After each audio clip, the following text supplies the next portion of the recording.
It's our show. I don't feel like doing an intro. And on that note, we are live. We are live, everyone.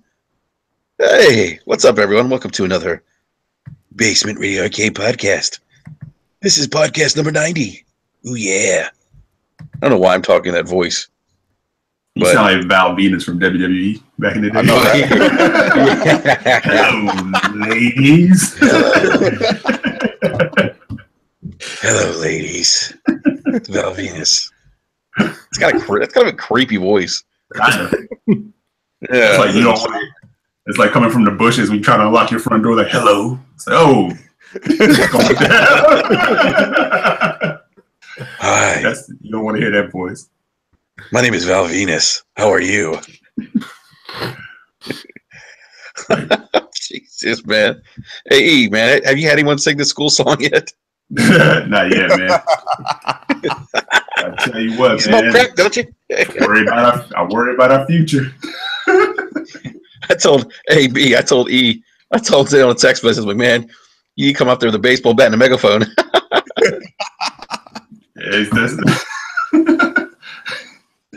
Let me hear this cool song. You smoke crack, don't you? Oh man, no, this is I don't want to die. Going on week number two of the new gig. It's interesting, man. That's good, man. That's good. You have to share some stories with us, man. Yeah. So, all right, everyone. Welcome to another Basement Radio Arcade podcast. This is podcast number 90. I can't believe we're at number 90 now. This is crazy. Yeah, man. Slow and steady. Yep. Exactly. And we have a very special guest with us tonight. We have... yes, we do. I like to think we do. I always say we always have... Anytime we have a guest, I always call him special. Someone told me... I forget who it was. Maybe it was... Who was it? I was like, oh, we have another special guest on. They're like, I'm not special anymore. I've been on before. I forget who that was. Yeah. So we have the true king of the North. We have Undead. So Undead. So I know you go by Nick, but what is it? Undead 3. What is it? What am I missing here? 3XVI. It was 3XVI. Okay. Competitive clan I ran back in my old sweaty Xbox 360 days. Gotcha. And for those of you who don't know, he's actually a co-host of the Multiverse podcast. So welcome, man. Good to have you on. Hey, glad to be on. Watched the show quite a few times and really excited to be here. Yeah, man, it's good to finally get you on, man. This is your first time being on, right? Yes, sir. Yeah, man. It is. Been a long time coming.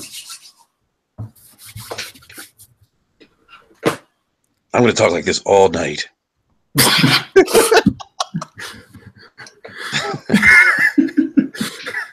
I keep thinking about Val Venus. He used to walk to the ring with a towel on. What's wrong with this guy? Like, seriously, who thought of that gimmick? Man, that Attitude Era was like some of the most entertaining stuff.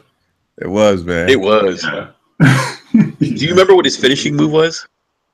No, actually, I don't. No, I won't say it. I won't say it because it's a little inappropriate. I know the money shot. Okay, I wasn't going to say it, but yeah, how can I forget that?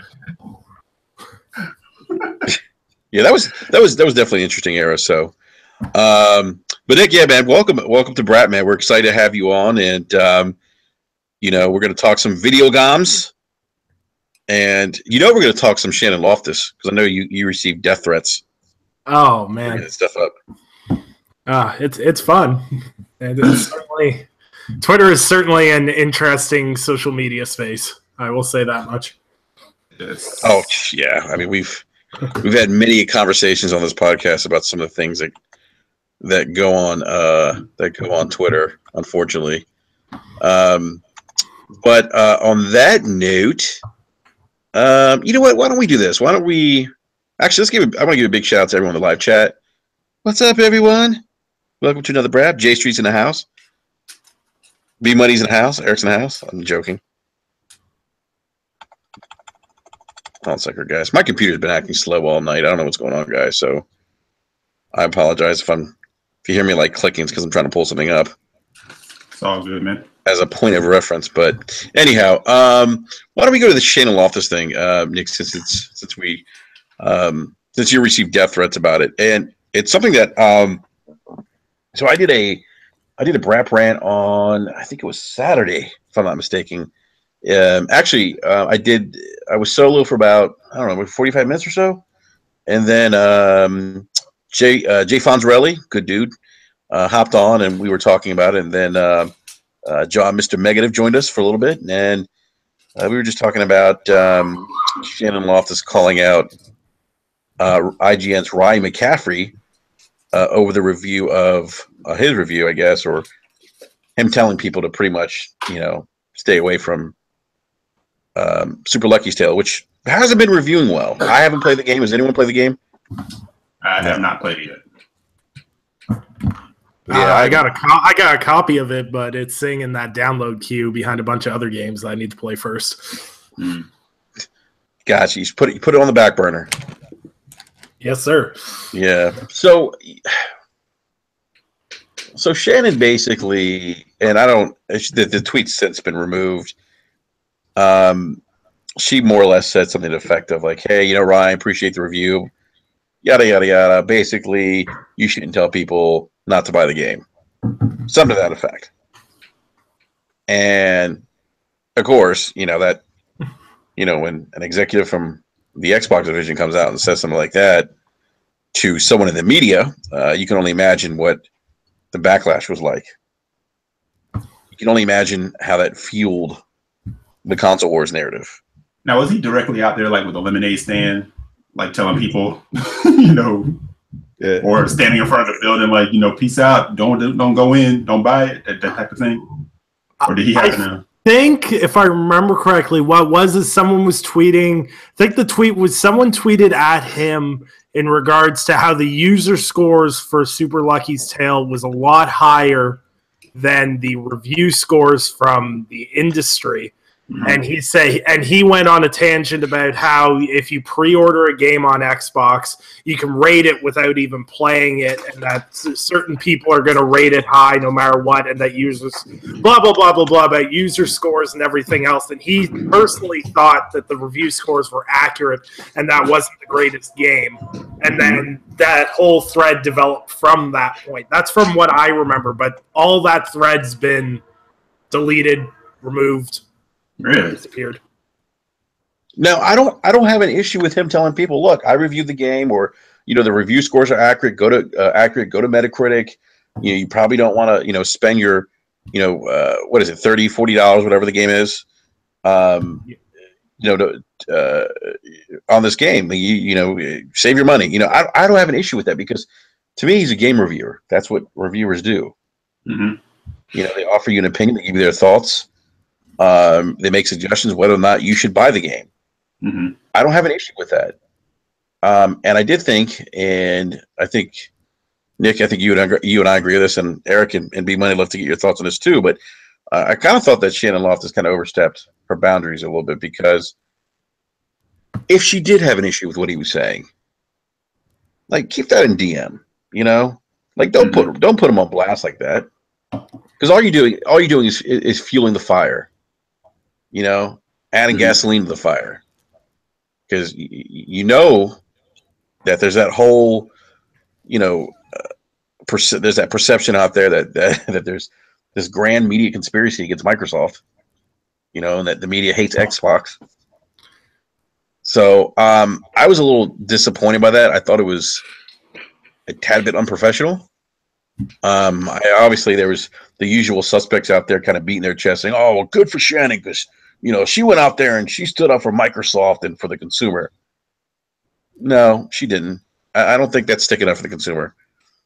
I think, I said this on Saturday, Ryan's job is his job isn't a shill for Microsoft. His job is not to sell Super Lucky's Tale to anyone. That's not his job. Right, which is that's Shannon's job. That's Microsoft's job. That's Aaron Greenberg's job. That's their job, is to sell you their products. It isn't IGN's job to sell Microsoft exclusives. It's not. That's not what they do. So, I'm sorry. Go ahead, man. No, I was kind of agreeing with what you said. And I always find it funny when people say, "Well, Ryan's hardly an Xbox guy." I'm like, why? Because he doesn't tell you what you want to hear. Right.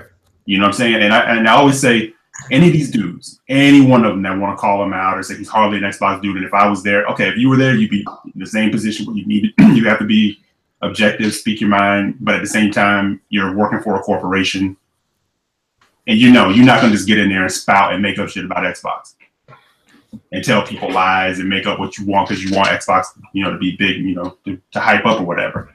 And the funny part is like I know that like a lot of people say, well, these guys, Sony doesn't get this, they don't get, Microsoft doesn't get the fair shake. I'm like, in most cases, the reviews speak for themselves.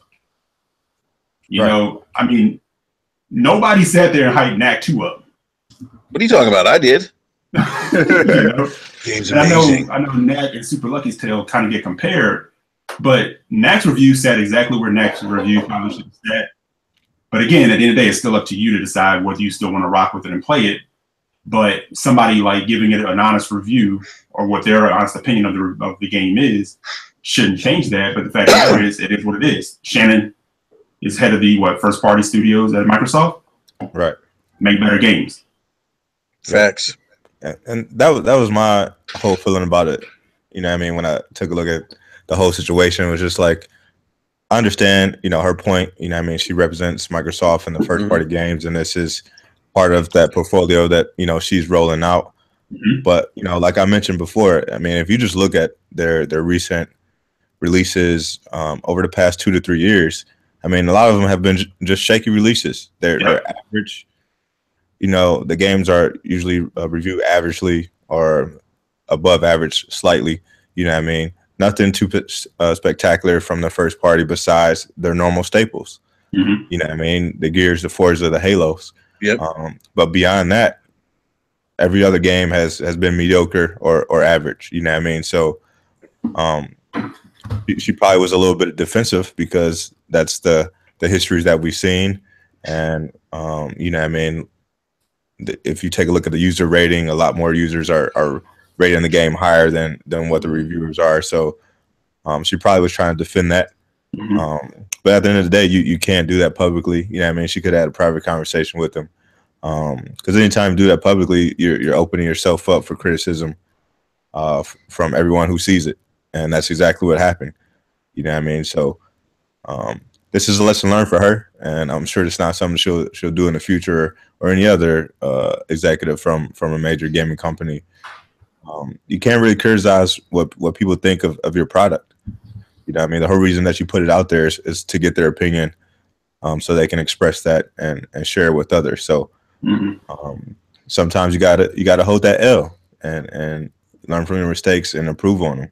Yeah, right. I kind of wonder, like, okay, was that the breaking point? Because why all of a sudden Super Lucky's Tale? Why is that the one that you spoke up on? Right. You know what I'm saying? People took, Record a task, And I said the same thing back when Record came out, and, Xbox dudes were all up in arms because of reviews and everything else and what people were saying about the game. And as you guys have noticed, as time has gone on, some of them have owned up to it. Like, yeah, okay, it could have been better. Right. But when that game first dropped, it was like, how do you know? Remember Kofi, how much hell Kofi caught? Oh, yeah. Giving his, his opinions on that game, right? And my thing was, the truth lies somewhere in between. At the time you had Xbox Mad out there saying, oh, it's a 9.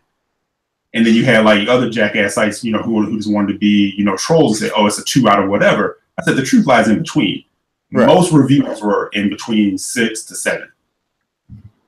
That's your honest review right there. People understand math and averages. Yeah, I agree. Yeah. And Super Lucky's Tale is in the same fate. But again, I say make better games. And people need to stop making excuses, because I saw a few dudes out there. This happened with Recore also. Well, it's a $40 game. What do you expect? I expect the best. Right. Okay. You can't use that excuse. Oh, it's a $40 game, because look at Hellblade. Yeah. Hellblade. $40 game. Yeah. Mm-hmm. Hellblade, Cuphead. There's been tons of games that have been $30 that have been high amounts of quality without. I hate when people try to cheap it out and say, oh, well, since it's cheaper, it doesn't have to be as good as a $60 game. No, your quality should be there. I will forgive games for being shorter if they're $30. They're not as fully fleshed out, but cannot forgive you if you go to task saying, well, it's only a $30 game. We only took half of your money, so we only have to give you half the experience. Right. Look, I haven't played Super Lucky's Tale. I don't know how much depth there is to the game, but my friend of mine on Xbox Live, he 100%ed it the first day he bought it. He had all the achievements and everything unlocked. It took him 4.5 hours to beat. 100%. Oh, wow. So That's crazy. So for a $30 game, that's kind of and like, you know, the mechanics aren't amazing. It's not like this amazing experience. Like, and Camera issues. Camera issues. And if anyone read Ryan's review, he said that the camera issues Super Lucky Tales had was the same issues that he had with the Crash Bandicoot remaster, which why are we still having those camera angle issues that we had on the PS2 era in a new game? And things like that. Like, there were certain reasons it got the scores it did, and they weren't unreasonable. They weren't unfair. But, of course, if it's an exclusive, people on either side are going to fling mud at it, et cetera, et cetera. Yeah, no, great points. And the way I kind of look at it too is if I have a sandwich shop and I say, you know, I have some of the best sandwiches in town, you eat one, you say, man, this sandwich tastes like shit. I'm like, but it's only $2. You know? Like, what does that matter? You know, you told me it's like, you know, you sold me something. Only $2. That's only $2. What do you want from me?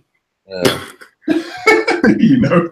So Nick, you received some hate about this. Some death threats. Okay, yeah. So what I ended up doing is there was a thread that was started by someone I followed, and they were talking about how McCaffrey was out of line because he shouldn't be, after he published his review of the game, he shouldn't be talking about it after the review. So I kind of called them out on that, which was fine, and we had a very reasonable back and forth discussion about it.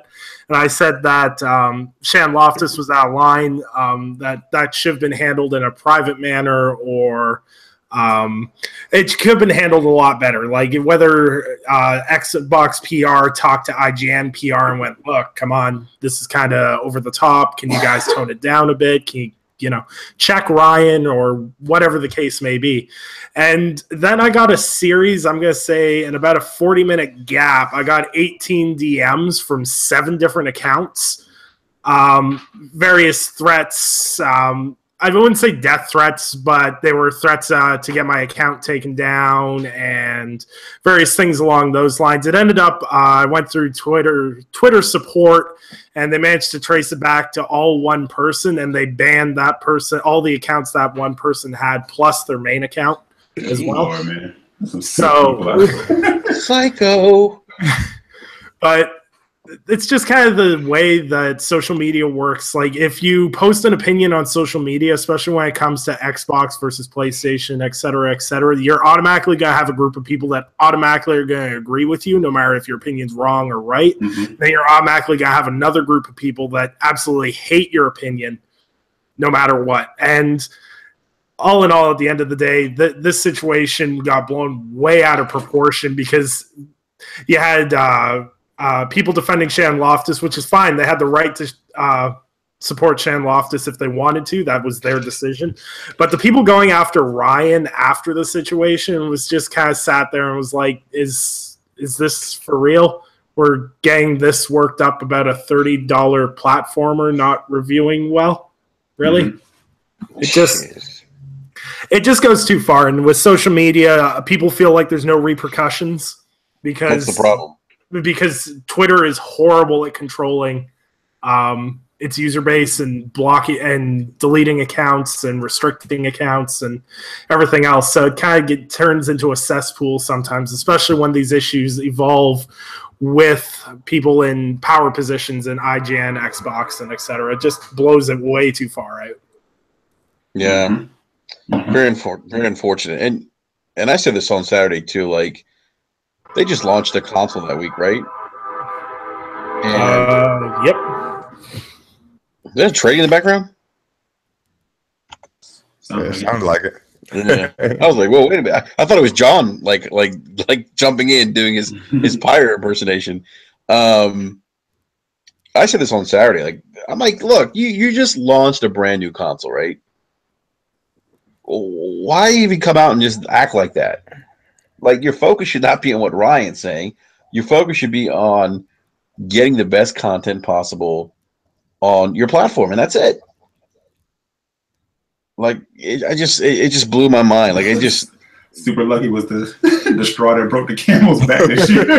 she went full, like, hey Ryan, like, good job, but hey, like, shut the fuck up, Ryan. Like, it's like, dude. What she should have done, and what I would have done if I was in her position. Not that I should be working for Microsoft and making that kind of money, but instead of bringing light negative reviews of the game, why wouldn't you go through the Metacritic and promote the sites that were giving it more favorable reviews? Right. That would make more sense. Like, if I was trying to promote a game, if I was head of first party, I'd be like, hey, there's this site which is probably obsolete that gave Super Lucky's Tale an 8 out of 10. So I'm going to promote this review because it paints the game in a positive light. Mm-hmm. Why would you focus on the IGN review that's 5 out of 10 and then go after one of the most I don't know a lot of guys at IGN, but Ryan's like one of the people that almost everyone knows. Why would you pick Ryan to go after? Ryan actually used to work for the original Xbox magazine, OXM. Yeah. Well known. Like, people, yeah. Like, why? It kind of goes back to what Enrique was saying. Is like she kind of stoked a fire, maybe not knowingly, but she kind of went to that whole. Nah, man, she knew what she was doing, man. She knew what she was doing. She saw all the M's in the Twitter thread. It was like, oh yeah, I'm gonna show Ryan what's up. She went Val Venus on him. Because I mean, she did like what most of them do. It's like, Ryan can say like 19 positive things throughout the week over Xbox, but that'll never get talked about. It'd be that one thing that he says that people view as a negative that everybody shows up for the party. And she kind of pulled that same move. And she did actually come back like afterwards and say, okay, guys, Ryan does a great job. He's done a lot for the industry. Leave him alone. Right? I'm like, nah, fam. Yeah, I'm like, wait, that's good though. Like, that's good for her. You can't attack a guy or go after a guy on social media, and then like once it starts backlash on, you'd be like, no, he's a great guy, does great work. I love his stuff. Yeah, it's great. Mm-hmm. Yeah, it's like she went in those weeds. She got in the weeds. To be honest, there's been numerous occasions where she said things, and I've been left sitting there like, what? Really? It's out there. A lot of people, there have been people that have said that.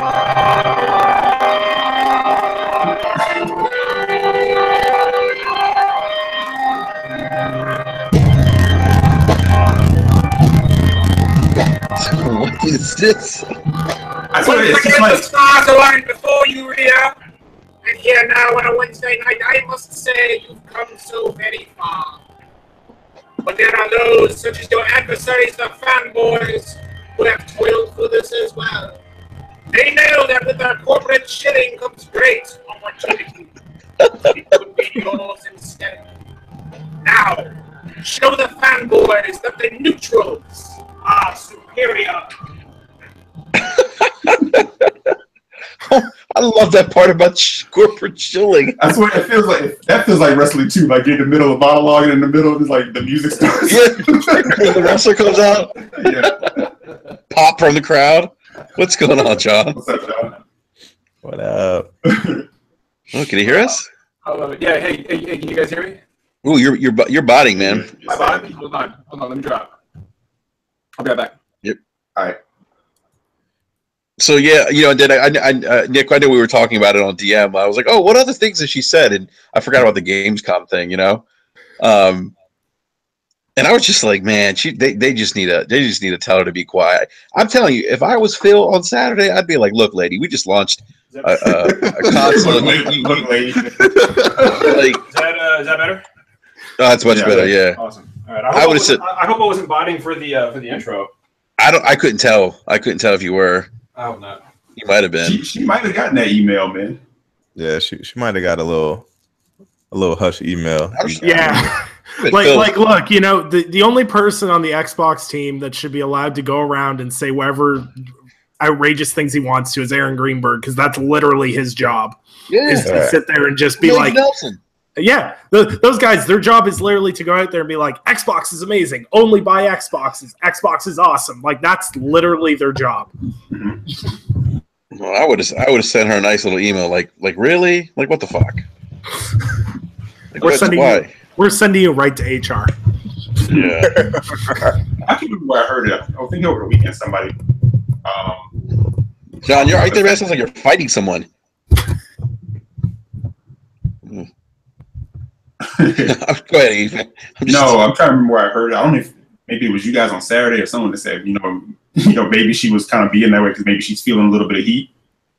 Oh, I think Jay Fonzarelli said that. Oh, Jay said that, right? Jay's like, she's got to go. He's been saying that for a while. He's like, she's got to go. He's like, I'm not impressed. Feeling that way, and I mean, honestly, track record wise, what has been there?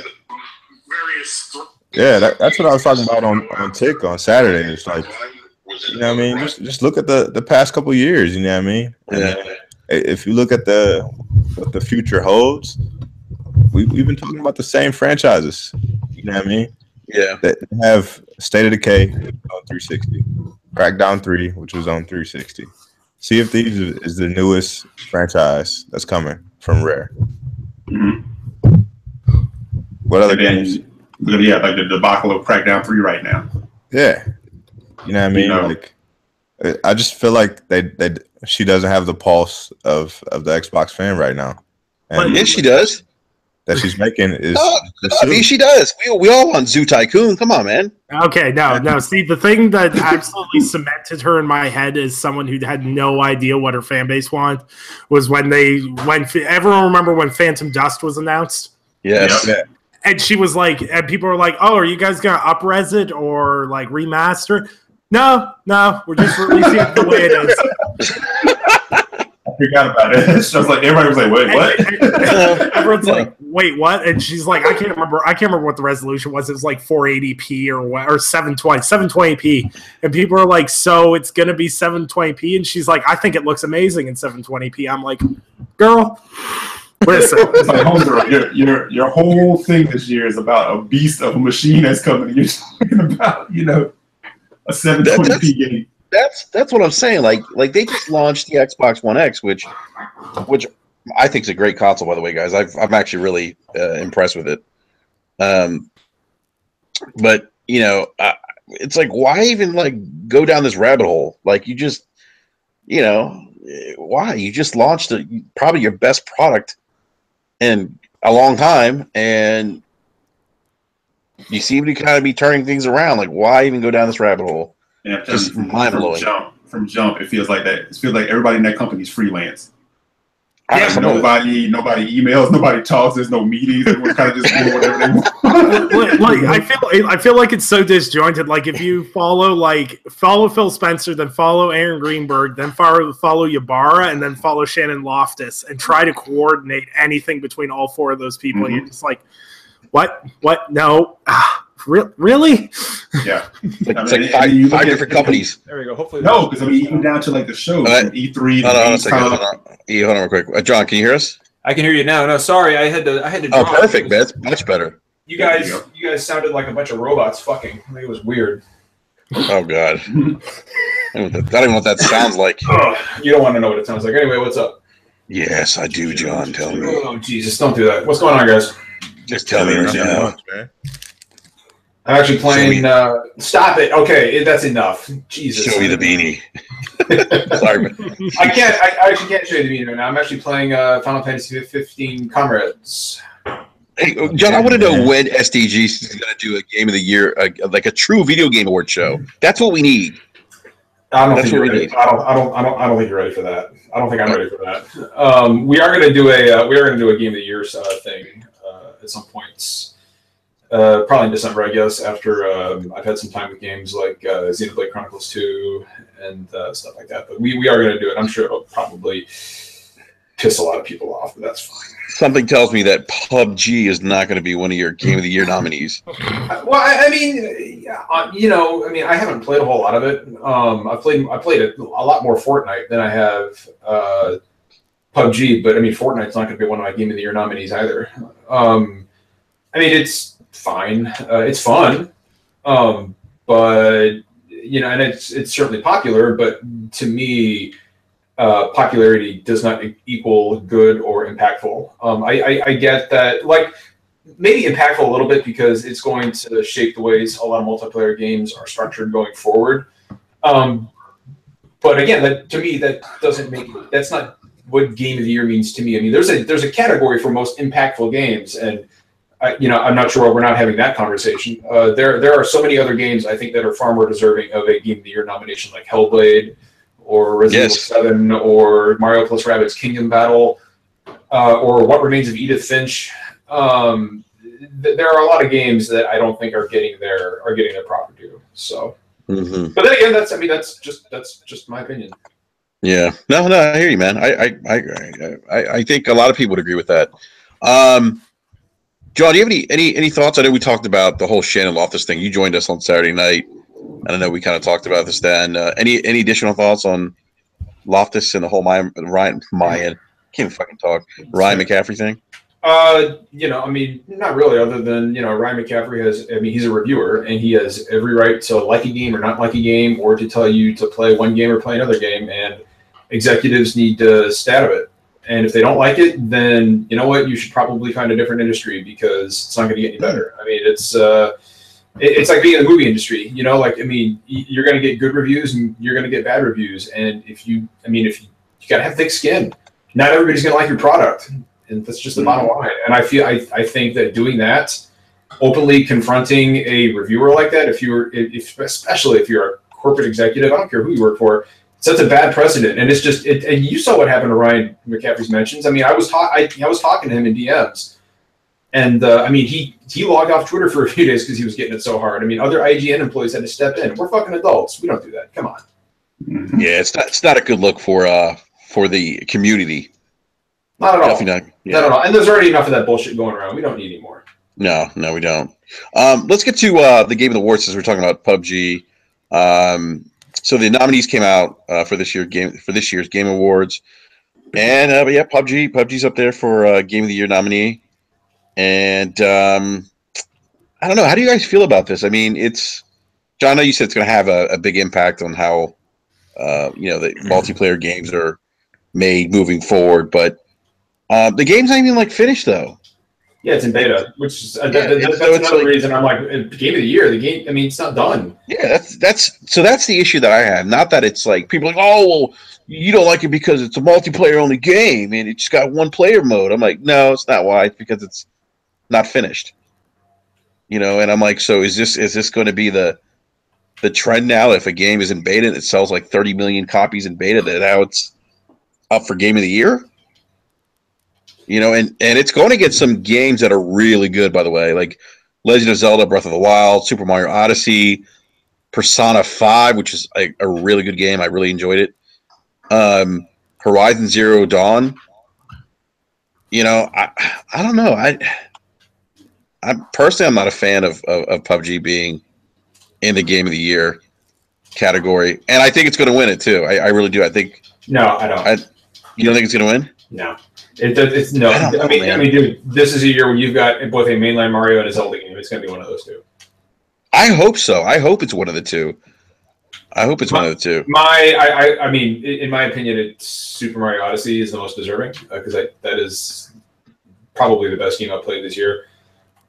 Just in terms of sheer gameplay and mechanics and just pure fun factor. But yeah, I would be very surprised if it's not either Breath of the Wild or Mario. Yeah.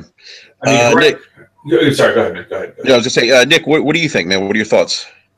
I don't know. Like, if PUBG was full release, then I could see it being in the category. But technically speaking, if PUBG releases full out of early access next year, then I could see if they wanted to nominate it next year, I might be okay with it. I don't know. I've only played 6 hours of it. It was fun, but it wasn't the most dynamic, groundbreaking thing that I've played this year. There's tons of better games out there. It's just a third-person shooter with shitty graphics. Yeah, and it runs awful. It runs like shit. It runs awful. Even like I played it on a friend's PC, and it's 1080, good high-end PC, and it still ran awful. So and it looks so out of place. Like you have Persona 5, Horizon Zero Dawn, you have Breath of the Wild, Mario Odyssey. These games are the epitome of polished, well put together pieces. Like I would consider them art almost. And I'm not even a huge fan of most of those games, but I admit they're really well constructed and well done. And then you got PUBG. Like I could easily sub in like Hellblade or oh god. I would even rather see like Halo Wars 2, which I'm going to get a lot of hate for. I love RTS games. But I would even be more okay with that than PUBG because honestly, I just don't think I think if it didn't sell as well as it's selling right now and it wasn't moving as many units as it was, no one would even be talking about it in the Game of the Year category. Honestly, yeah, it's a popularity contest. Well, I'm gonna tell you why and tell you what it is. It's honestly, I think it's in there to appease the Xbox fan. So it doesn't look heavy. So it doesn't, even though it's right now it's more based in PC. I think it's there to appease the Xbox fan because when you look at the categories, where are they represented? Well, I mean, see, there's this thing. In order to win Game of the Year awards, you have to release games. Mm-hmm. Ouch! You're savage, man. I'm an Xbox dude. I've owned Xbox for like almost 9 years now. But if you make a top 5 list games that's Xbox released now, and Voodoo Vince Remastered is in that top 5, you have not released enough games this year. Right. And Nick, I agree. Like Halo Wars looks like it should be there, but there's no way that game could be put there against like the games, right? 100%. Like What Remains of Edith Finch could be up there, and I'd be okay with it. There's tons of games. Like there's so many good games that came out this year. I mean, Wolfenstein 2. Hello. But legit, without that's Jeff Keighley keeping them off his back. All right, 100%. You really think it's a Microsoft thing? Like, we gotta. I think it's definitely something to do with along those lines because if you remove PUBG out of the equation, then all you would have is Nintendo and PlayStation exclusives, which I don't have a problem with because they're all really good games. Enrique, they're legend. They're legend, bro. But that's not Jeff Keighley's fault. I mean, Microsoft put out better first-party games then. You want your mentions melted down? Ryan logged off for the weekend over Super Lucky's Tale. They do anything to make it. They will never be fucking happy. Jeff Keighley wouldn't be able to return to Twitter. You could call it the fucking Xbox Awards, and it's not going to satisfy everybody. It's just like there are people on the PlayStation side, who I'm sure if Horizon Zero Dawn doesn't win, they're gonna fucking riot. I mean, that's just what fanboys do. Yep. I mean, you can see Xbox fanboys saying, "Oh, I see it's the fucking Sony show." Don't blame Jeff Keighley. Blame Microsoft. What have they released this year? Thank you. You know what? I released this year. Fine. We'll nominate Voodoo Vince for fucking Game of the Year. I mean, stop. I mean, come on. Are you fucking kidding me? Like, stop. These motherfuckers aren't even getting paid. Right. Shit. And at the end of the day, your Game of the Year is yours. It doesn't matter what this thing says. Like, if you think something's Game of the Year, no one can take that from you. I mean, just because Wolfenstein 2 didn't get nominated for Game of the Year, that doesn't mean I'm going to fucking delete it. Right. I mean, here's what it boils down to. I've said it before. I'll say it again. It's fucking purchase validation. Mm-hmm. It's purchase validation. I need my purchase. I need verification that my purchase is good. I need verification that I made the right fucking choice. I need it. That's why people do this. It's people need validation. They need validation of their own bias. And the thing is that these these fucking companies, they don't give a shit. They're all friends. Yep. These fucking executives that you guys think are warring against each other, they're not. So they hang out. They talk shop. They have fucking dinner at E3. I mean, I don't. Mm-hmm. Whatever. Who fucking? And they have bodyguards to keep fanboys away from them. That's the best part. Is that most of these fanboys, and you guys know who I'm talking about, aren't welcome at the fucking events. Nope. Yeah. This is true. They're not welcome. Like, oh, we haven't been blacklisted. Yeah, you have. I know people. You've been blacklisted. Yep. So What do you think, B? Whatever. You know, first of all, I don't think PUBG should be in the category at all. I don't understand how you can put incomplete games in a game of the year category. Like, I think that's just stupid. I think it's a bad precedent. If we're gonna do that, then Dragon Ball Z could be like in a category. You know what I mean? Dragon Ball Z Beta could be in there. We can nominate Sea of Thieves. We could put Star Citizen in there. We could put Sea of Thieves. I mean, shit. While you're at it, let's get fucking let's put fucking Crackdown 3 in there. Yeah, we put all these games. I'm sure it's gonna be. It'll be fine.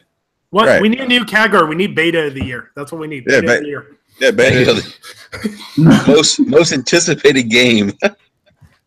Like, I think it's all nonsense, man. And I think it snubs other games that could have been nominated. You know what I mean? You guys all mentioned some pretty good games in there. And, there's a few more that could have been thrown in there. You know what I mean? Resident Evil 7 came at the top of the year, but I can't believe that wasn't nominated. That was such a different, game compared to every other game that they released. And it was so different from 6. And they hit it out of the park. You know what I mean? Everybody really enjoyed that game. That game could have been thrown in there. So, you know what I mean? There's so many other games that could have been in that place. PUBG doesn't deserve it. And any other, half-baked game that comes out next year, that's all the rage for the next couple of years, it shouldn't be nominated. It's not a complete game. Right. You can put it in like up-and-comer. Yeah. You know what I mean? You could put that could have been the most anticipated. That could have been the most anticipated category. Yeah. You know what I mean? Because the game isn't finished. If all we're gonna get is one mode where everybody just runs around and kills each other, that's not a full game to me. I don't know. I think not only was some of this done for fanboys, I think some of this was done for recognition, brand recognition. I mean, PUBG is what everybody's talking about, and by nominating it for Game of the Year, I mean people are going to tune in to see if it wins. Yep. I gotta be honest with you, I'm not a big fan. I haven't been a big fan of the Game Awards. I think it's a neat concept, and I really like Jeff Keighley. I think it's cool. I just worry that. So, like, here's the deal, right? Like, look at the Oscars. Every year at the Oscars, 99% of the movies that are nominated for Best Picture are fucking. It's bullshit. Nobody cares about. Or it's shit that doesn't deserve to be there. And I am afraid that the same thing is going to happen with video games and the Game Awards. Like, okay, it's popular, so let's nominate it for Game of the Year. I don't know. To me, something with an exemplary story and a real, just incredible human characterization, like What Remains of Edith Finch, should have been nominated. Yep. I don't care that it's a 3-hour walking simulator. I really don't care. That game was fucking fantastic, and I don't know. I feel like if we're recognizing games like PUBG that aren't even out of beta yet, it sets a bad precedent, and it's discouraging to people who are busting their asses making actual games that innovate. I mean, I challenge anybody to go play Edith Finch and not walk away moved. Not just by the game's story, but by the narration and the characterization and the way that different types of gameplay just weave seamlessly into each one of those memories of your family members. That to me is moving the industry forward. That to me is true innovation. Not a fucking big ugly map where you drop 100 people in their underwear down and you say, all right, go to town. I mean, that's just not innovative to me, and it's discouraging. You don't find it innovating to kill somebody with a frying pan? Absolutely not. Yeah. And I kind of want to point out one other theme. If you kind of look at the game of the year nominees, kill somebody with a frying pan. Hold on a minute. Great. There we go. Go ahead. Sorry. All great single player experiences. Yep. Exactly. So it kind of leads back to what I've talked to you guys about, and I've said, yeah, okay, we all know the industry is changing a bit. Things have to be looked at differently, and how they monetize and how they do things. But again, I said when Sony and Nintendo start making excuses about why single player games don't, aren't like, you can't move them or they're not as whatever, then I'll start taking that a little bit more serious, but not from the company that is sort of kind of selling me on power narrative and this and this and that. And they don't have the studios in place right now to support that and to do what Sony and Nintendo do on that level, telling me, well, yeah, when we look at a game like, Horizon or Zelda, they kind of exist in this bubble or whatever, and then over here, sort of, no. It can be done. If you had the ability to do it, you could do it. Yep. Absolutely. So don't try to sell me that narrative. I don't know. It's just, to me, it's really discouraging, Mm-hmm. By the way, speaking of Resident Evil 7, it did get nominated for Best Game Direction. Yeah. And it also got nominated for Best VR AR, I believe, as well. It did, yes. It did. It's definitely a that game is something else in VR from what I hear. I haven't played it, but damn. I heard scary shit in VR. Like, look, my biggest problem with PUBG, like as a whole, with it being on there, is if it was an original concept, I would kind of be okay with it. But literally, PUBG spawned out of an Arma mod that went to DayZ, which then became H1Z1, which now they've marketed as PUBG, and they finally hit the nail to make it popular, but it took all those things. It's not original in any stretch of the imagination. They did nothing innovative. They didn't redo a genre. They didn't. It's bland. It's bland to me. And like, there's been so many games this year that have left me literally sitting there going, wow. And like the game that constantly comes back to me where I had like a wow epiphany moment was Hellblade. 100%. I pre-ordered that game. I installed it the night it came out. And I sat there and I was expecting like a okay game. And like, I was literally blown away from the sound design, the acting, the gameplay. Like, yeah, it was a little bit more of a walking simulator. The combat was pretty basic. It wasn't really that hard, but it was moving, and like as you've progressed through the game, how the story progressed, you started to understand her mind a lot more, and it was a really moving experience. And when you finished that game, you just kind of sat there, and it was one of those things where after I finished it, I literally sat there for like 3 days and I didn't play anything else because I was like, wow. Yeah. Yep. Jeez, wow. Same experience, man. Especially for somebody like me who actually has a form of mental illness. The way it was portrayed with the aplomb and the nuance that they put into it, and the care that they put into actually making sure that they showed it in a positive light, because in games for so long, characters with mental illness have been depicted as psychopaths, or like Kefka in Final Fantasy VI is a good example, or Vas Montenegro in Far Cry 3 are some really, really some really good examples. But this was just phenomenal. And especially if you play the game with a good set of headphones, which is practically required. The way that the audio and the voices in Senwa's head come through all around you, it just gives me chills just thinking about it. Wow, I still haven't played it yet. Oh, dude, it's fun. I mean, stop wasting your time. Like, 100%. Like the moment that really hit me with that game was literally, it was the first time I was walking across it was just like a balancing thing, just balancing on like a tree across a gap, and you have all these voices, and they're like literally circling in your headphones, going, "You're gonna fall, you're gonna fail," and it's such a weird, surreal experience, and it really went past just being a video game. And like, there's very few games I can say have put me in a spot where it affected me in that way. And it was just a really, really unique experience, and how beautiful the game was and everything else. And the fact that they managed to do all these things within all these amazing art styles and everything, and they still managed to put that game out for $30 is just, it deserves the recognition for that. Sounds like it deserves to be nominated for Game of the Year.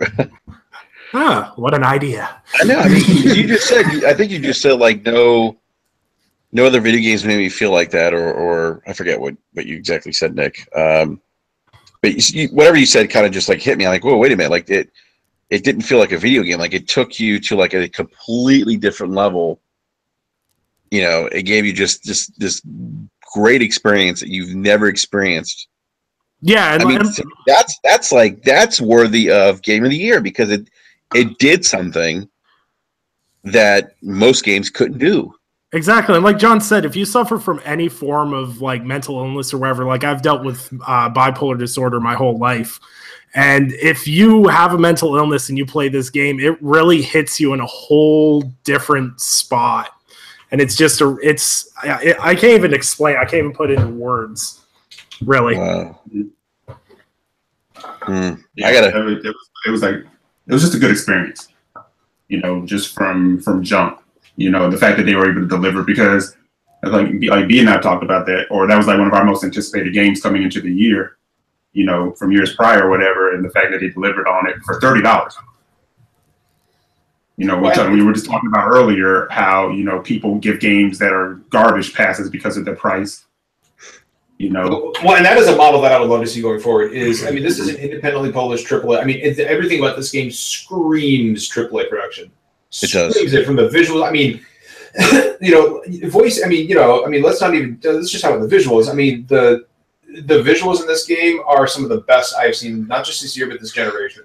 And anybody else who's played it here, I'd love to hear what you think, because I started playing and I was like, oh my, I was blown away. I was playing on the PS4 Pro and I was just like, oh Jesus, this is a good looking game.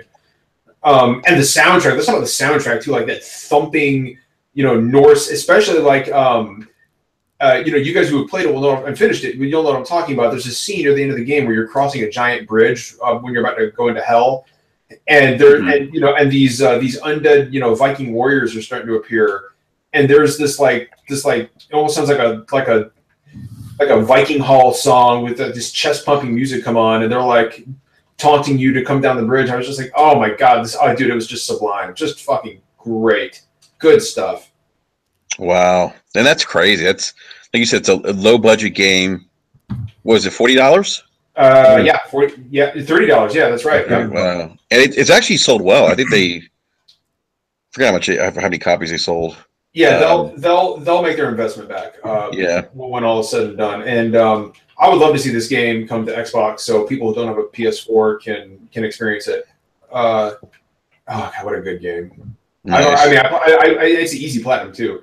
But I finished it and then I went back through and played it again immediately. Oh shit! Well, because I can relate to it, I've dealt with generalized anxiety disorder, severe generalized anxiety my entire life, and it's just to play a game that just gets it, that just gets it. I never thought we would get to that point. Well, they did a lot of research too, and they donate some of the revenue that they generate from they donate that to research or something, or I don't know about that, but I do know that they brought in actual psychology experts and also people with psychosis and schizophrenia to actually talk to them to be able to accurately portray it. Wow. You rarely see that kind of care and attention brought into a subject that heavy in gaming. And I've talked about this plenty of times, and it's just been highlighted this year that, I really want to see more game developers take on these themes, where you just haven't seen these themes done in video games before, and Ninja Theory did a wonderful job with Hellblade. It was my most anticipated game coming in this year, and they definitely delivered on it. I just want to see more developers take that risk and just explore different themes that we haven't seen in video games before. Well, what's interesting, B-Money, is that the end of the game, I won't say what happens, it suggests that Senua's adventures will continue. As much as I love this game, I don't want a sequel. Leave it be, do something else. And not everything needs a sequel. Look at The Matrix. Let it be. And give us something different. I feel like Senua's story did it precisely the way it should have. Proper ending, yeah. Yeah. The best thing about Ninja Theory is that they usually don't make sequels. Yep. You know what I mean? Like they put out a quality game and they move on and do something else. So hopefully, they just continue to do that and continue delivering us these special games that they put out. Because Ninja Theory is pretty good at that. Mm-hmm. Yeah, and actually, so I just did a quick Google search. So something came out last month. It looks like it was October 11th. Ninja Theory is donating today's Hellblade proceeds to charity. Today's World Mental Health Day. To mark the occasion, developer Ninja Theory is donating all proceeds from today's sales of Hellblade sent to a sacrifice to a UK charity called Rethink Mental Illness. Yeah. And I also want to point out that Melina Jurgens, the actress who played Senwa, that's what the first. She was a tester and did social media for Ninja Theory. This is the first time she's ever done anything like that. Oh, really? Yep. I knew that. Mm-hmm. Yep, she has never done anything like that. And plus, I mean, it's just she's actually up for best voice actor. Yeah, well, yeah, best performance. She's up for best performance. And I hope she wins it because she fucking killed it. She rocked it. Yeah, she did. I hope she does too. Yeah, I hope she does too. Let's see here. Some of the other categories. Let's go through this real quick. We talked about Game of the Year. Let's see here. Shit, I just had this up. My computer's really fucking up tonight. Best narrative. What Remains of Edith Finch. We talked a little bit about that. Nier Automata. I haven't played that, so I'm not sure. No, John's not feeling it. Whatever. I mean, I get why people like it, but the story is so fucking incomprehensible that after my second playthrough, because I mean, you have to beat the game 5 times in order to get the full story. I gave up. I was like, okay, I'm not invested enough in this. So it's fine for what it is. But, I mean, I like Platinum Games, but, Yoko Taro comes up with some weird shit. It is interesting to see that for best narrative, considering that, like you say, you have to play through it 5 times to get the full narrative. To get the actual ending. So, and granted, like some of the playthroughs are going to be shorter than others, but still, come on. Yeah. Hellblade's there for the nominee as a nominee as well. Wolfenstein 2: The New Colossus is nominated, and so is Horizon Zero Dawn. Tough category. Yeah, it's a tough category. It is. I love Wolfenstein 2. We got to do a spoiler cast. People give Horizon's story a hard time. I liked it. I liked it too. I did. I thought it was interesting. I mean, Horizon a hard time in general. I wouldn't say that it's on the level of like something like What Remains of Edith Finch or Hellblade. But I thought the story was cool. It definitely went in some directions I did not expect. And it's dark. I mean, it's a darker story near the end when you find out what happened. You're like, oh shit. Yeah, no, it really is. Yeah, it really is. I even enjoyed like when you were going into like some of the older like laboratories or whatever, and you would pick up like those, I forget what they were called, and you would the cauldrons. Yes, and you would like start reading about like the different like what was going on at the time, different stories, Yeah. So I enjoyed that. Wolfenstein 2 though, that's actually my game of the year right now. I love it so much. I picked it up on the Xbox One to play it on the Xbox One X. The all-in-one Xbox Entertainment System? Yes. Excellent. Yeah, all joking aside, I've heard a lot of good things about the Xbox One X. It's good. The super sampling's no joke, man. I'm not going to buy one just because it's not worth $500 to me, but I'm glad that it's doing well. I'm glad that people are enjoying it. I am really glad that people are enjoying it. Yeah, no, it's nice. I mean, I've been fairly impressed so far. Best art direction. Let's see: Destiny 2, Cuphead, Legend of Zelda: Breath of the Wild, Persona 5, Horizon Zero Dawn. I almost think like this is an automatic to maybe Cuphead. Which category is this? Best art direction. Yeah, I would go with Persona. Cuphead. I'd have to go, but the reason I'm going with Persona is because I have not played Cuphead, so I want to be fair. I would probably throw Persona in there just because like it's so stylistic, man. Like it is. I mean, Persona has those battles and stuff. You know what I mean? Like going into the palaces, everything is designed so well. The colors pop. The palaces were so money.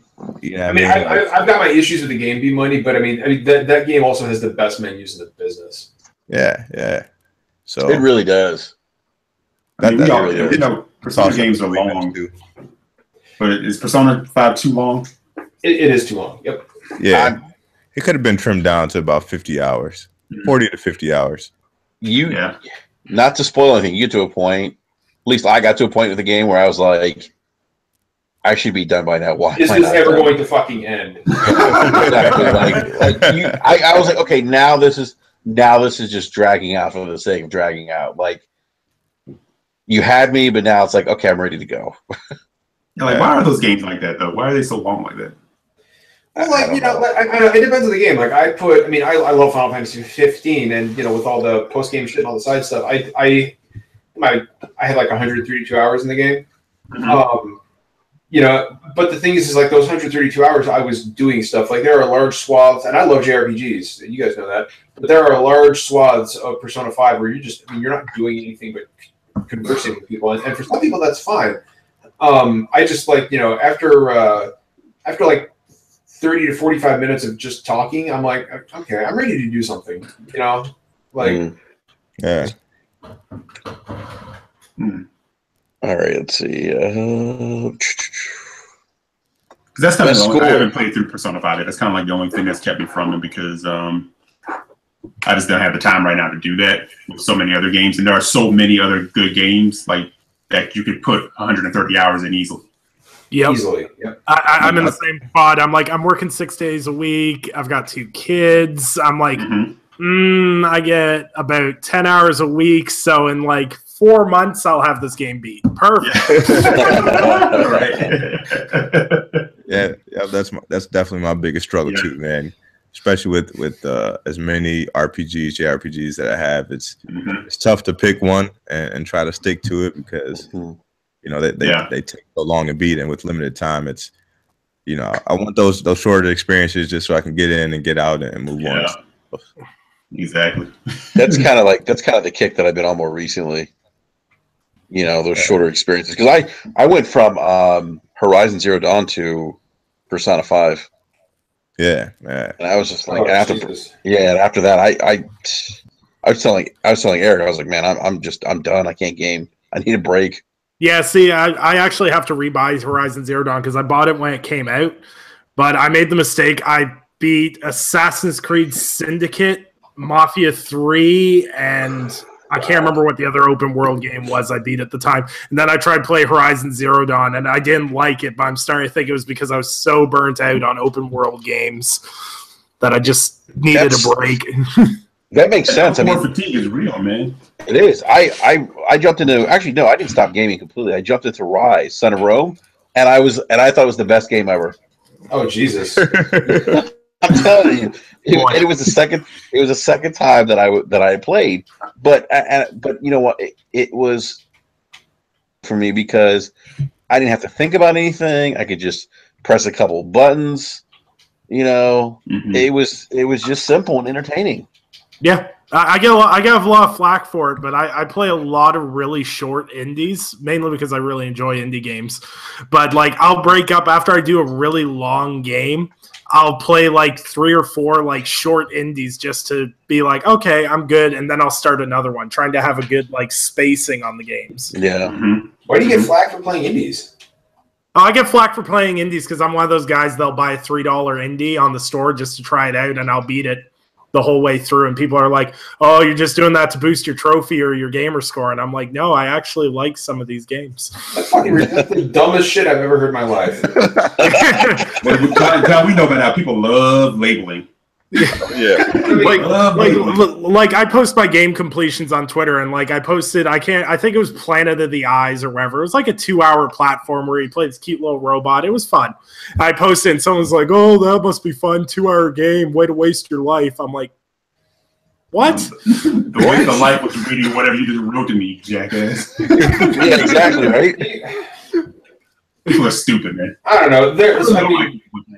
Edith Finch is a 2-3 hour game, and it's probably the finest gaming narrative I've encountered. Facts. Yeah. So you know, I don't know. You're just a disgusting neutral, I guess. Yeah, that's my biggest problem. And John, that's one of the things we were talking about before you actually jumped on. We were saying like how you get this thing where people say like, you know, like if a game's like $40 or whatever the case may be, then it's kind of allowed to be garbage, or you know, it can't a game's length is measured by how much it costs and this and this and that, you know. And I'm like, none of those make any sense to me. Nope. You know, because there's lots of games that are $60 that I'm like, this game was like total garbage, and it was way too long. And then there's some games that was $60 and they're a little shorter, but they didn't waste my time, and it was a great experience. Yeah. You know, you could spend $60 and get one garbage game, or you can spend $60 and get like 3 to 5 indie games that are all super dope. You know what I mean? Right. Go get some super giant games. Play Pyre. Go play Transistor. You know what I mean? Like there's so many dope like indie games out there that you can run out and check out, and you know, have an enjoyable time with. And people just overlook them all the time, man. That's a great point, man. It really is. Great point. You know, guys, I'm not going to go through the rest of this stuff because I, frankly, you don't have to because it's going on Twitter all day. Yeah. I really just wanted to talk. Oh, now they have a best ongoing game category. Did you guys see this? Yep. No. Wait, what? Yeah. Best ongoing game. Like online support, like GTA 5, Rainbow Six Siege, Overwatch, Warframe's up there. Warframe's been out forever. Warframe deserves it. They changed the whole style of their game with an update. Like, yeah, they did. Yeah. They did. Actually, I played it once when it launched, and I was like, "Yeah, fuck this." I actually did like it when it launched. I played it for a little bit. I got into it for a little bit. Yeah, I think the update just dropped yesterday, right? The new update for it? I have no idea. It's like open world now. It's mad crazy, man. So, but I knew guys that were dropping hundreds of dollars in that game. Insane. Yeah, shout out to the Warframe fans, man. Yeah. Shocker PUBG's there, by the way. Of course it is. Yeah. If GTA doesn't win, man, something's wrong there. GTA sold 85 million copies. People still buying that game 4 or 5 years later. GTA better win. That's incredible. I still can't believe that. Blows my mind. That's a lot of Maseratis. I'm like, I'll tell you what, I would love to go to that holiday party. It's a lot of something. Yeah. Yeah. So speaking of what'd you say? It's a lot of hookers and blue. Oh, in the beginning there was one. My God, the Wolfpack. All right, so Star Wars Battlefront 2. Anyone picking that up or picked it up? Nope. Nah, I'm good. Nope, you guys not pick it up because of loot crates? So it's not because of loot crates. I'm not picking it up because it is literally pay to win. And it's literally pay to win. You are paying for advantages over other customers. And someone calculated that the amount of time or money that you're going to need to unlock everything is either 4,500 hours or $2,100. And did you hear EA's response to that, by the way? I heard they had an AMA today. Yeah. Which sending those guys out for an AMA today was like the human equivalent of sending Rise of the Tomb Raider out against Fallout 4. I was like, you're sending these motherfuckers to die. But those about to die, this is gonna be bad. But no, I haven't heard what their actual response was yet. They didn't have one. They were basically like, "Well, we don't think it's that long," but they can't give a number. Oh, okay. Well, there you go. Okay, so you said 4,500 hours, right? Roughly. Yeah. Uh-huh. Okay, so you can beat Persona 5 37.5 times. I love it. Amazing. There's an island game. It's like the only game I've played for the rest of my life. They keep on winning, man. They keep on winning. I don't get it. In every review, you get it. EA's like, this is Star Wars. You'll do it because it's Star Wars. I mean, every review that I read is panned the system, the microtransaction system. I can't even talk today. Microtransactions. Well, look, like if you're talking about like if you're to unlock stuff, like I am okay for grinding for stuff. I don't like having a grind for loot boxes. I like grinding for actual achievable gear. But if you're telling me to unlock everything in the game, I'm gonna have to spend 187 days worth of gameplay. God. Yeah, there's games I've been playing. I play Smite ranked, and I've played Smite ranked for over 2.5 years, and I only have 50 days in that, so I'm not even close to the 187. Didn't they lower the credits or whatever that you needed to unlock? Like they lowered the credits and then lowered the value of the credits. The same amount that they lowered it. They were like, love it. When it hits the vault on EA Access, I'll try to find like a 1-month EA Access code. Actually, see, my question is I've got a 10-hour trial because of my EA Access. Can I beat the campaign in that time? Then I just really don't have to care about the game at all. Yeah, I think the campaign's only like 3 hours or 3 or 4 hours. Yeah, but they won't let you. They won't let you beat the campaign. You'll hit a point where like you can't go any further. They're just pushing on all the asshole buttons, aren't they? Hey man, EA's heading down that slippery slope, man. Back to the worst company in the industry. So. This was a chance for them to learn from Battlefront, to make the game better, and they just fucked it up with the microtransactions. They just need goodwill overall, man. They don't want goodwill. I honestly don't know what the fuck they were thinking. Mass Effect bombed earlier this year.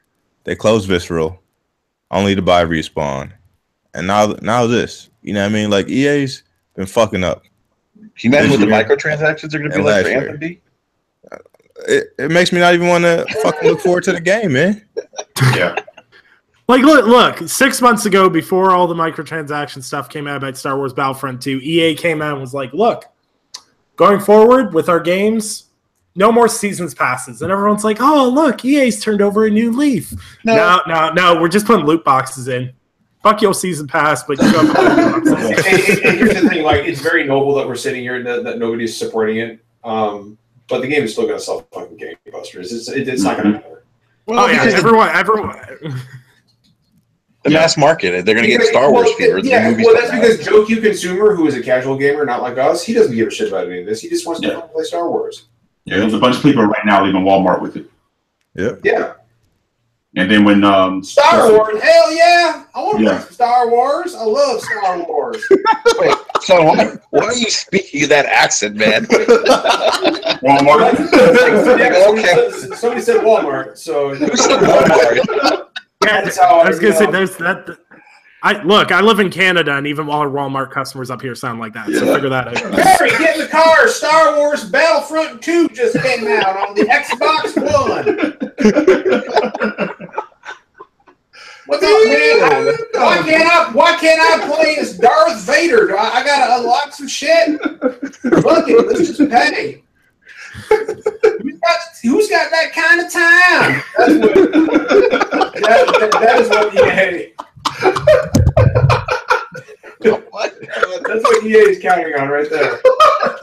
That is you just made the oh my god! You made all casual gamers so big rednecks.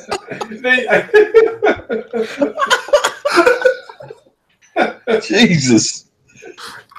Oh my god! I mean, it's not all casual gamers. I mean, they don't all sound. Oh man! Some of them are like, bro, dude, let's play some Star Wars Battlefront, my man. Let's do it. I want to go play. I don't really care about all the microtransactions. You know what I'm talking about, man? I don't know. I don't know. That fucking southern accent. I think it just kind of stuck in my head. No, I love this one. Hey, I just want to say something real quick. So, did you guys read Kotaku's review? And it's hilarious. They're not happy. Oh, they're not happy at all. I want to read something. They said, so basically, they said, unfortunately, the game delivered at launch, perpetually couched with the fact that EA could change its economy impacted systems and fix so many of these problems, manages to fuck that up. And that was the end of the review. It's fair, man. Manages to fuck that up. Well, it's a shame because there's a good game there. Yeah, well, I mean, that's the worst part. Enrique, I only have one question. Is it enhanced on Xbox One X? Okay, Eric, no. Sit down. That's all you care about, E? No, that's not. I could care less about I heard that Battlefront 2's got some of those 4K assets on the Xbox One X. It's got super sampling. I heard it's got some of that super sampling. Is that like what I did at the Golden Corral last weekend? That soup, because man, I'll tell you what, we went to that buffet and I was doing some super sampling of my own, if you catch my drift. I'm fucking done. I'm pissing off so many people right now. I wore my stretchy pants. Hey, Mary, bring down some of that Mountain Dew and them fun guns. We're going to play some Star Wars Battlefront 2 on the Xbox One X. Oh, shit.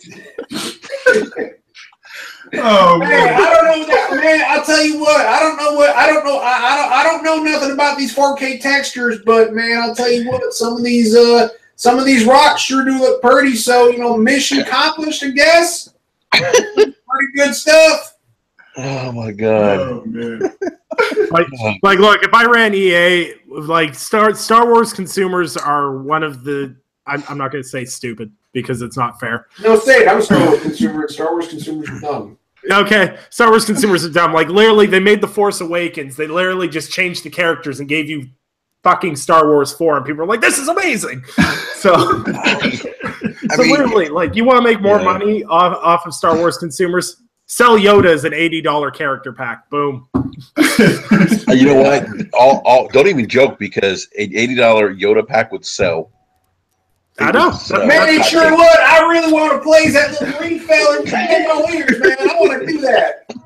I want to jump around like you do in that movie, and I want to use some of that force. That's what I want to do, man. I want to run around and use some of that force with a lightsaber. Now, see, if they want me to buy Star Wars Battlefront 2, they need to have Darth Helmet from Spaceballs as the DLC character, and I will 100% buy that game day one. The Schwartz is. Nick, I just want to. I want a coffee cup sound effect. I want a cutscene when they're looking at now.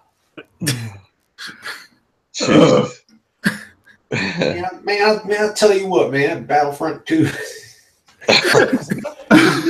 I already feel the dislikes coming now. Oh god! But I tell you what, that voice works perfectly for any game. Man, have you played that Hellblade? Have you played that Hellblade, man? I'll tell you what. I downloaded that Hellblade. You got this good-looking girl. She's on a log, right? She's on a log, and she is just rowing down the street. And then she gets off, man. I'll tell you what. There's all these people talking to her, and I don't know where the hell they at. I don't see them nowhere. I don't understand what's going on, but man, I'll tell you what, she got this blue paint on her face, see? She got this blue paint, and she got a big old sword, and man, there's just motherfuckers appearing out of nowhere. I don't know what's going on, man. It's a pretty game and all. I'm enjoying it, don't get me wrong, don't get it twisted. But man, I'll tell you what, some of the crazy shit happened in this game. She's like talking to these people that are off screen, and I don't know where they're at. They all sound like her. I just don't get it. So if you guys don't start making videos of John explaining the plots of every major video game in that voice in 5 minutes, I don't know what you guys are doing. we should. Hey, John, Nels Coney says you missed your calling. Man, I'll tell you what, you played that God of War? Man, that God of War, he got a big old muscle man, and he's got like a weird body tattoo. I don't know what's going on, but man, he's got these chains with these big old butcher knives on, like I got upstairs. And man, he's running around, and there's half-naked women running around. And he's dragging them all over the place and using these women to open doors. And that is not how I was taught. You don't treat a lady like that. I don't approve of that kind of behavior. I cannot endorse it. This is not this game is not the Lord's work.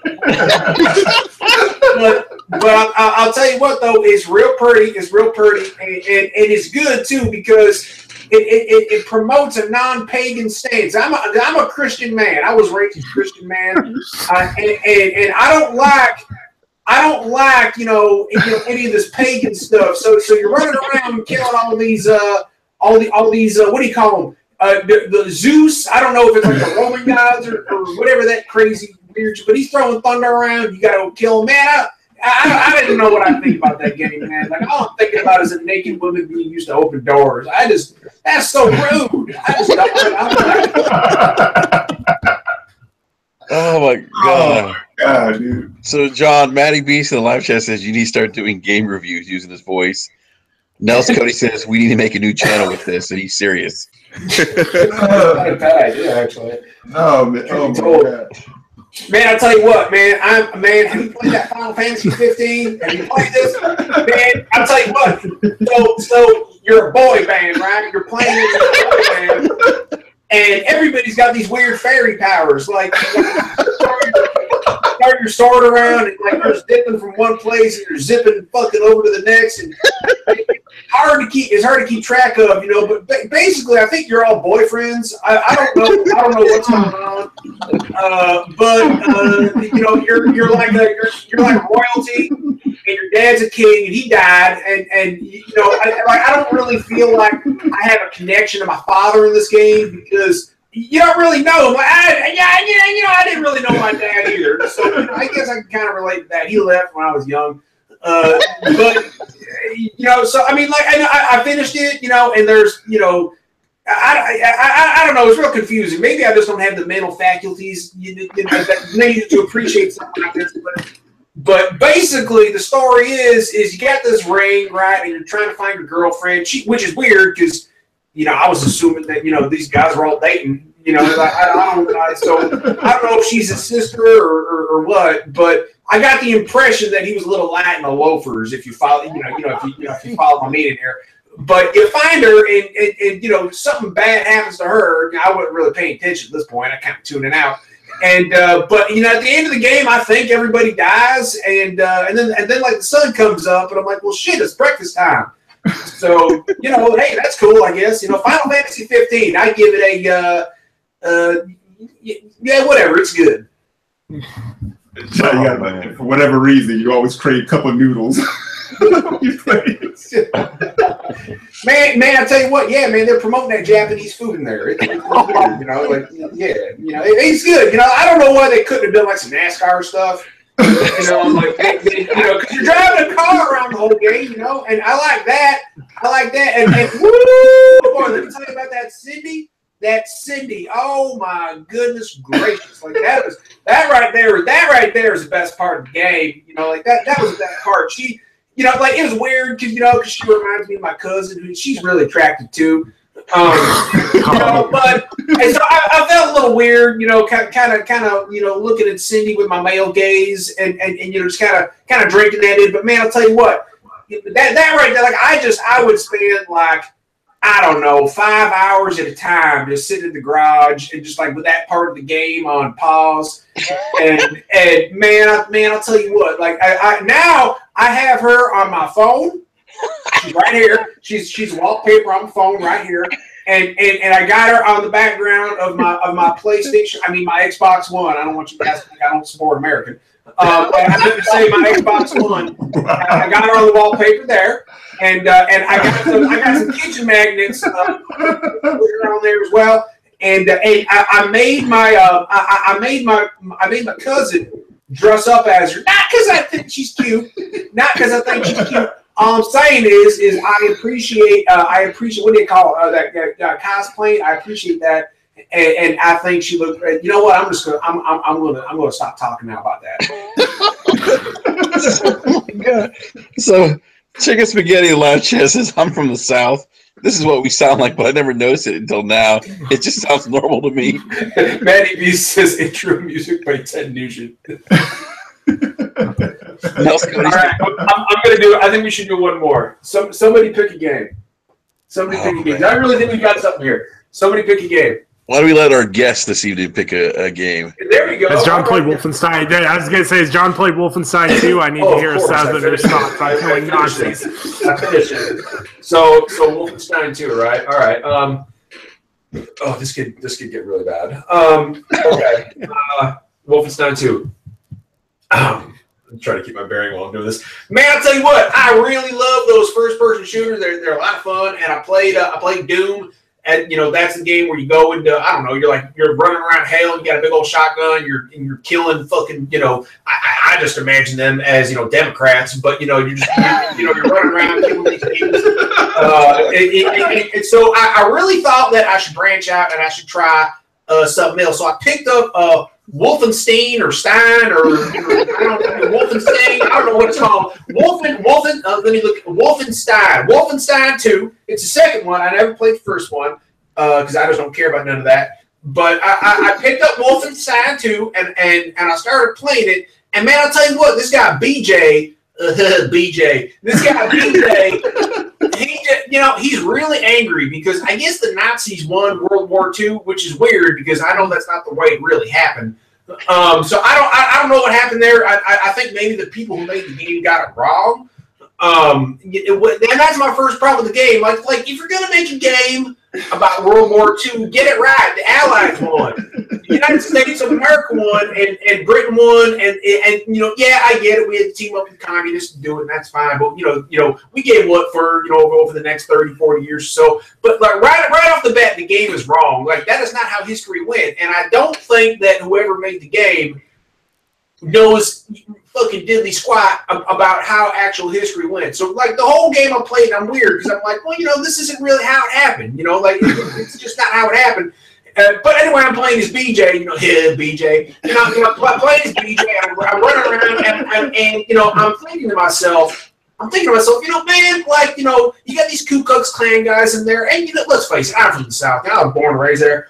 And I've seen some Klan down there, and these motherfuckers are assholes, and I feel like it is really stereotypical of the South to portray us in such an ill-conceived and controversial manner. Like we ain't all about that life down there, I don't like that. I like everybody. I want to hang out with everybody, and I want to chill out with everybody, and I like talking about babes and boobs and beard, dip.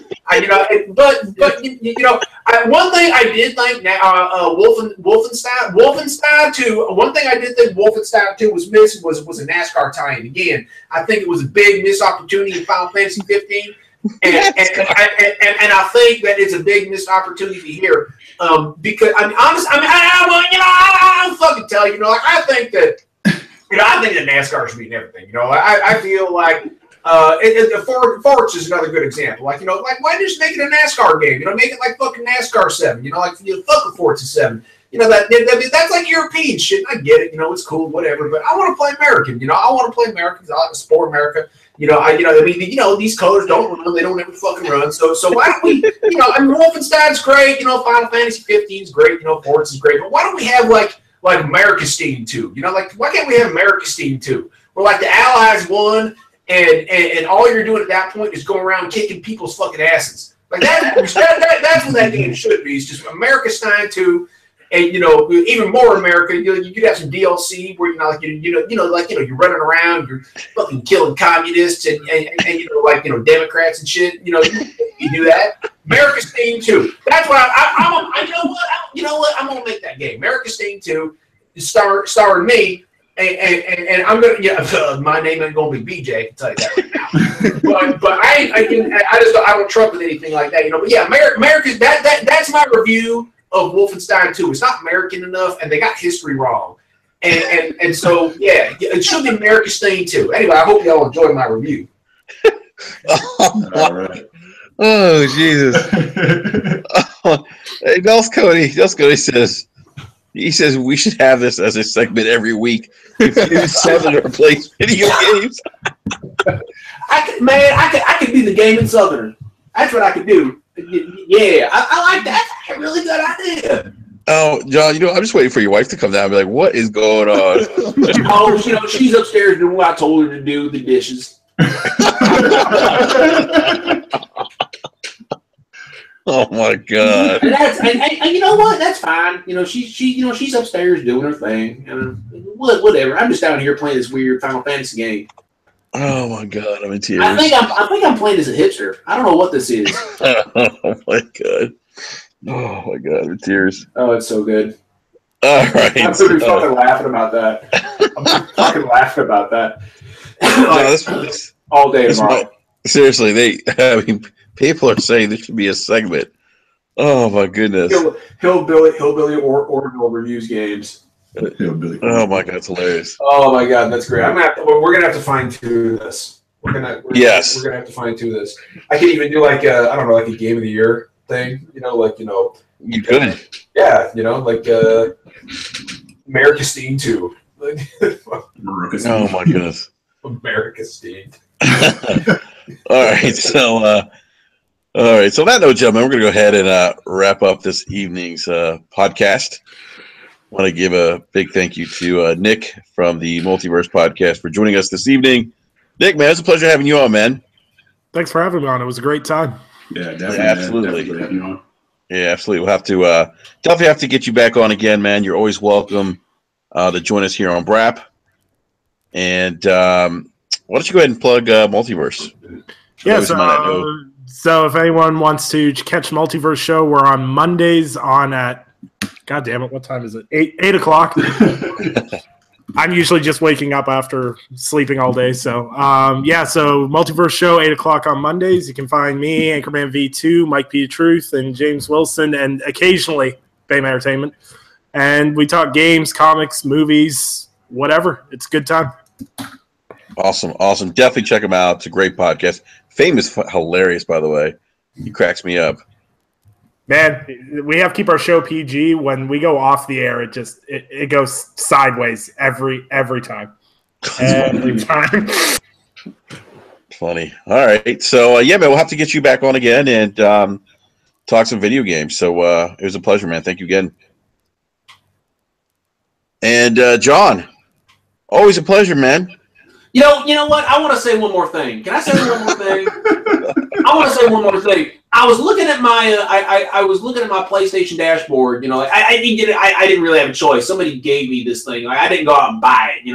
I just I don't do that sort of thing. But I was looking at my PlayStation 4 dashboard, and I had Horizon Zero Dawn on there, right? And I had played a little bit of it.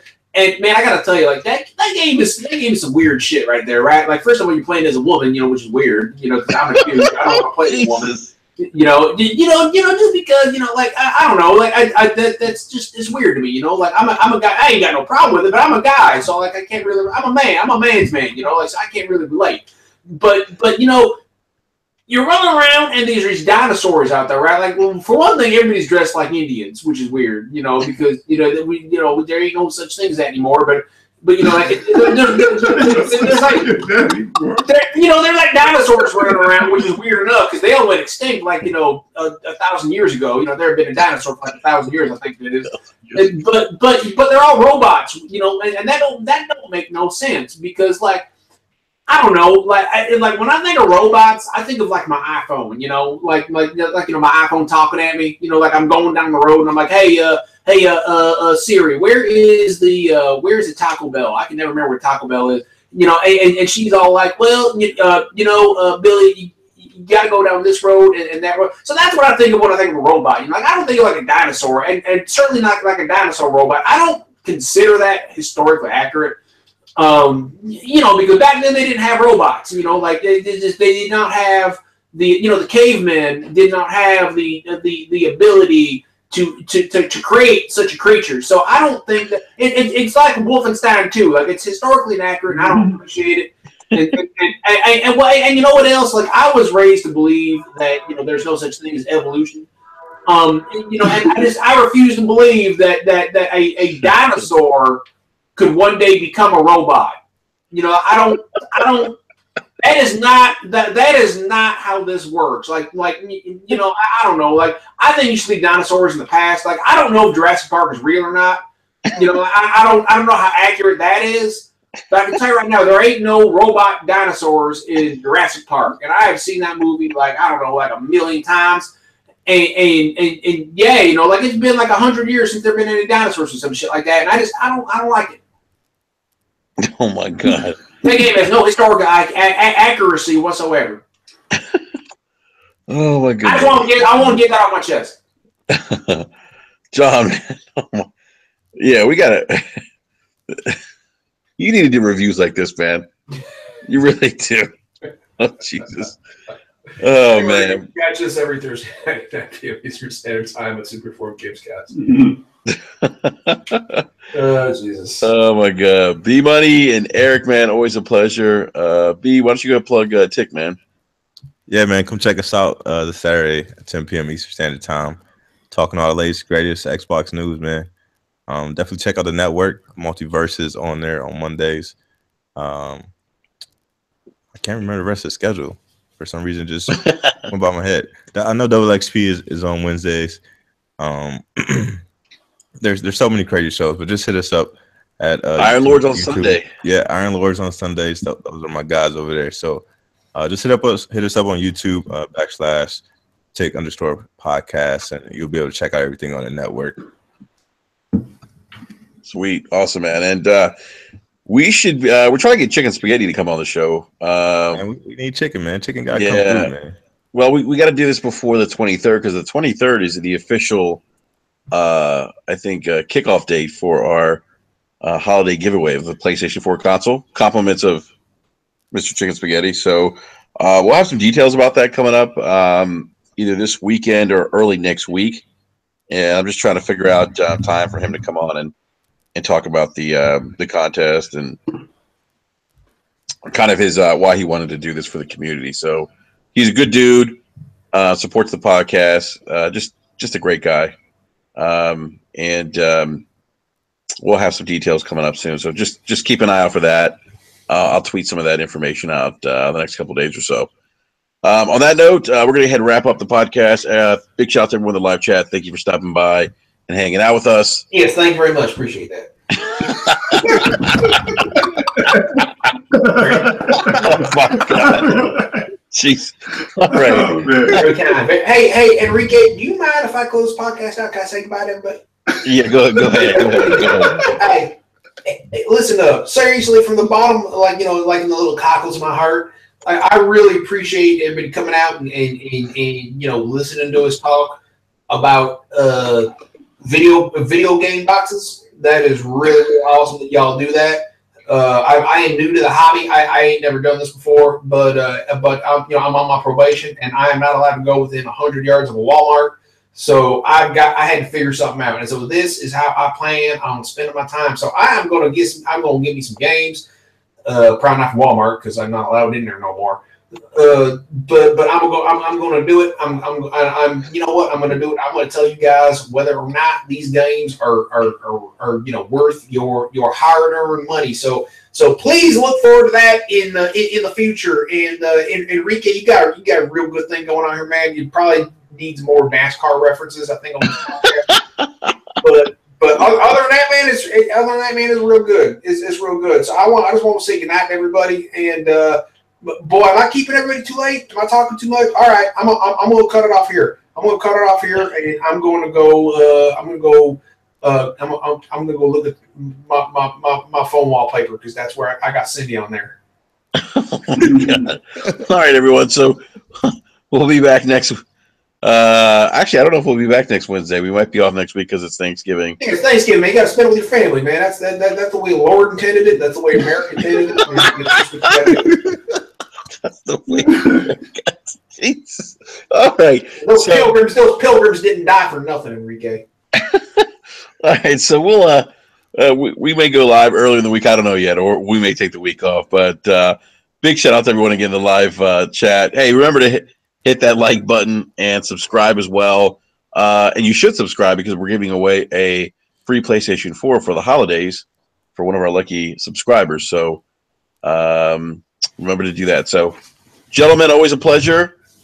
Everyone enjoy your weekend. Enjoy those video games. And we'll see you maybe next week. Yeah! Peace.